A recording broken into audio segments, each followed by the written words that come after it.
கன்னியாகுமரி மாவட்டம் ஆரல்வாய்மொழியில் மலை கோயிலுக்கு சென்ற பக்தர்கள் இறங்க முடியாமல் தவித்த நிலையில் தீயணைப்பு துறையினர் மீட்டிருக்கிறார்கள். இது குறித்த கூடுதல் தகவல்களை செய்தியாளர் சரவணன் வழங்க கேட்கலாம். சரவணன், எப்படி மீட்கப்பட்டாங்க, விவரத்தை தெரிவிக்கலாம். ஸ்ரீராம், கன்னியாகுமரி மாவட்டத்தை பொறுத்தமட்டில் இன்று அதிகாலையிலிருந்தே மழையானது விட்டு விட்டு கனமழையாக பெய்து வருகிறது. அதிலும் குறிப்பாக மலையோர பகுதிகளில் அதிகமாக மழை பெய்திருக்கிறது. அதே போன்று கடலோர பகுதிகளிலும் இந்த மழை காணப்பட்டது.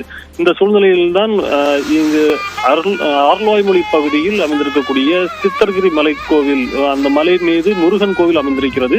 இன்று வைகாசி விசாகம் என்பதால் முருகன் கோவிலுக்கு செல்வதற்காக ஏராளமான பக்தர்கள் அங்கு சென்ற நிலையில் அங்கு பெய்த மழை காரணமாக மலைப்பகுதியிலிருந்து மழை வெள்ளமானது அந்த படிக்கட்டுகளிலும் அதே போன்று பாறைகளிலும் வழிந்தோடியதால் அங்கிருந்து கீழே இறங்க முடியாத ஒரு சூழல் பக்தர்களுக்கு ஏற்பட்டது.